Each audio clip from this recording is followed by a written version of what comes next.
En français. Ça, elle ne peut pas le faire en français. Donc tous les matins alors. Du lundi au vendredi, quand il n'y a pas de vacances et quand on est en famille. Alors, je vais juste réciter quelques sourates du Coran. Et après, on va discuter d'un sujet. Pour commencer une bonne journée, Inch'Allah. Allez, Ouda. Bravo. Ouais, j'explique. Tu guides, le guide. Voilà, tu expliques. Voilà.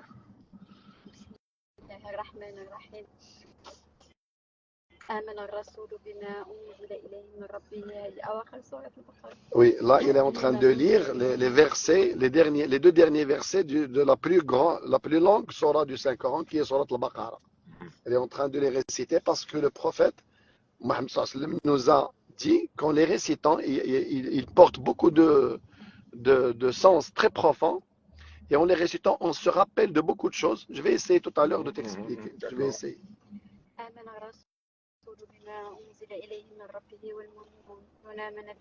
شويمة هذا رفاس دناود لا نفرق بين أحد من رسله وقالوا سمعنا وأطعنا هذا فاس شمائل اكتسبت ربنا واخطأنا.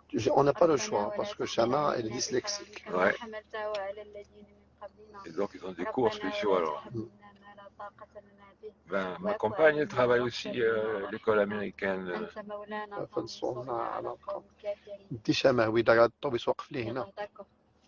Malheureusement, dans l'école normale, on n'a pas trouvé ça. Et ouais, c'est vrai que ça coûte les yeux de la tête, mais on s'en sort, on se bat. Ah ouais, parce que... Tu sais, on n'a pas le choix, mon ami. Ouais. Pour ces enfants, on doit se sacrifier.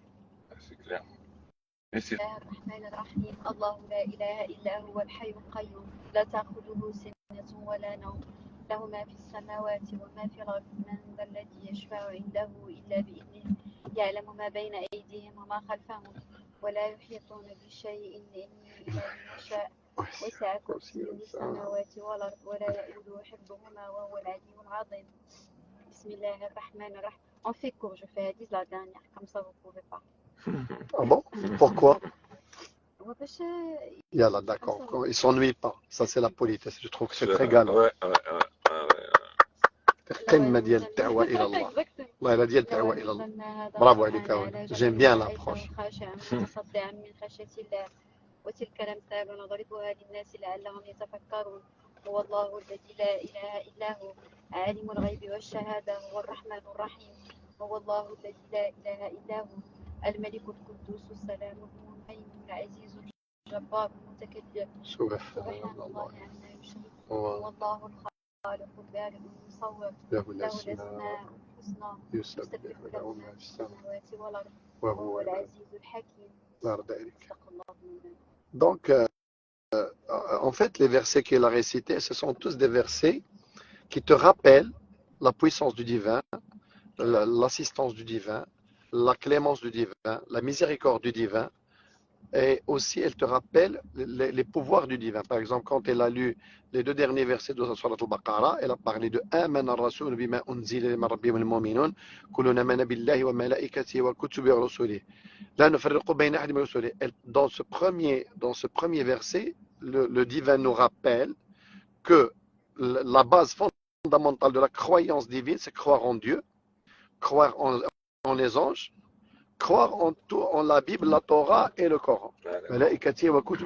Et aussi, qui est très très importante et fondamentale, chaque jour on doit s'en rappeler, qu'on croit à tous les prophètes. On croit en Moïse qui est le prophète des Juifs, au Christ qui est le prophète des chrétiens, et au prophète Mohammed qui est le prophète du monde, de l'univers. C'est pas du musulman. D'accord. Ça c'est un rappel fondamental. Ça c'est le côté croyance. Après,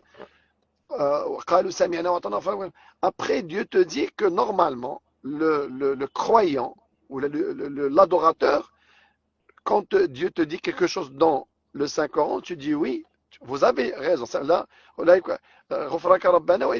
tu dis Dieu, quand Dieu te dit ça c'est interdit, tu dis oui, c'est interdit.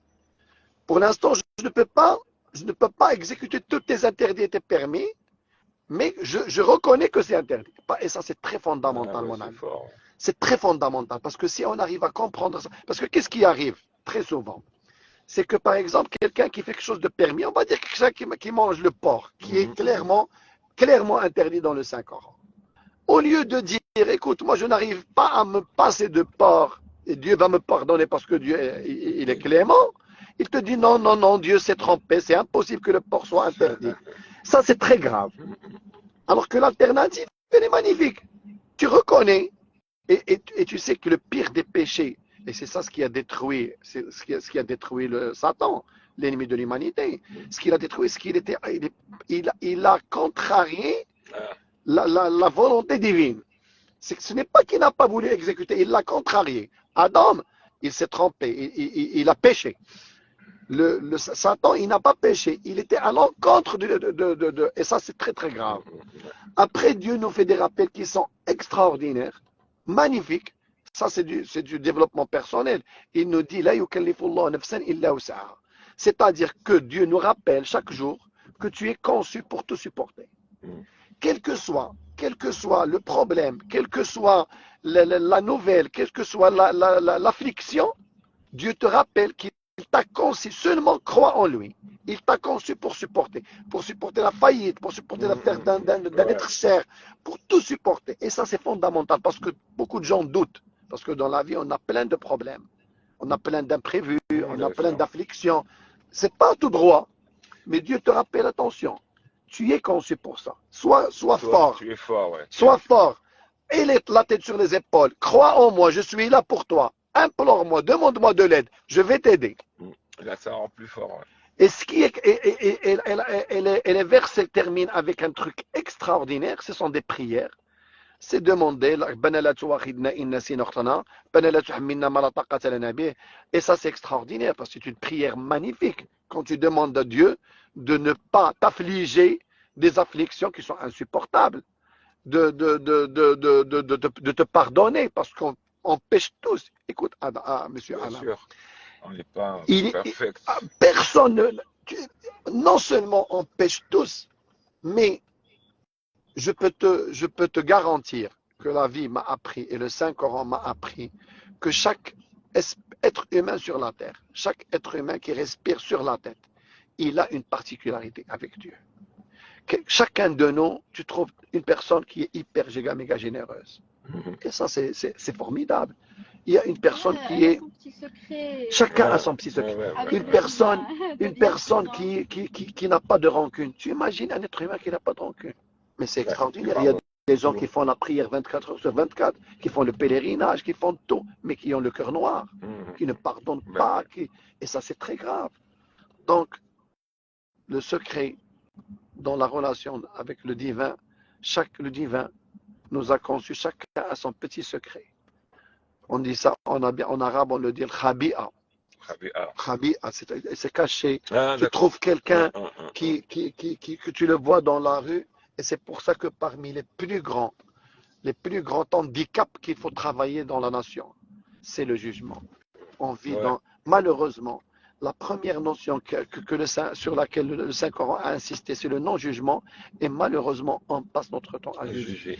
Et on passe notre temps à commettre un péché très grave, c'est dire que moi je suis mieux que l'autre. Et ça, qu'est-ce qu'il a dit? Ça, c'est le Satan. Il a dit et ça a détruit Satan. Et nous tous, on passe nos journées à dire moi je suis mieux. Celui qui sort de la mosquée, il trouve quelqu'un ivre, il dit celui-là, moi je suis mieux que lui. Ça, c'est grave, c'est très grave. C'est très grave de prétendre que tu es mieux que quelqu'un. Parce que la seule personne, et ça aussi Dieu l'a dit, Dieu aussi l'a dit dans le Saint-Coran, que le seul capable de juger quelqu'un, c'est le divin. Parce que c'est le seul qui connaît ce qu'il y a, qui connaît les cachettes. C'est le seul. Et là, il y a une histoire extraordinaire, je vais finir avec, pour parler de ça. Heureusement qu'il y a ce jugement, parce qu'il y a tellement d'injustice sur terre. De non-jugement. Tu sais, un jour, on raconte, et ça c'est une histoire vraie, l'un des grands Salomon le Magnifique. Tu connais Salomon le Magnifique? C'est Sulayman al-Qalouni. C'est l'un des Ottomans. l'un des grands seigneurs de guerre ottomans. Il était très juste. Il sortait pour voir qu'est-ce que se passait dans le peuple. Un jour, il est sorti, il a trouvé un cadavre jeté par terre. Et personne ne veut prier. Et personne ne veut le prendre, aller l'ensevelir, tout ça. Alors, il a demandé, il a trouvé sa femme en train de pleurer, il a pris le cadavre, il l'a ramené à la maison, sa femme a commencé à pleurer, il lui a dit, j'ai toujours dit à ce monsieur, personne ne va t'ensevelir, personne ne va vouloir assister à tes funérailles.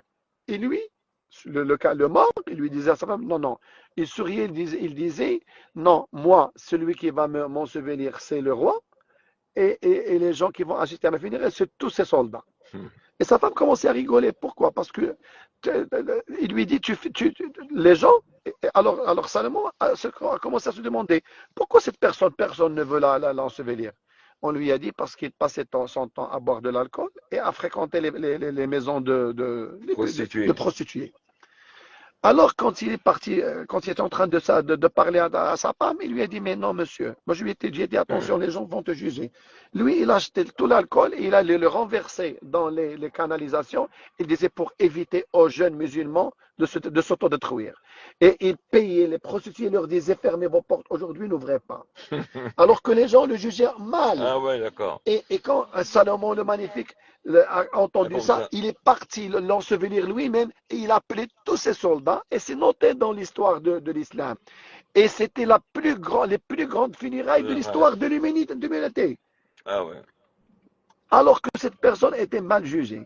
Et ça, moi j'ai toujours dit, c'est plus grave, c'est la chose la plus grave que beaucoup de musulmans commettent.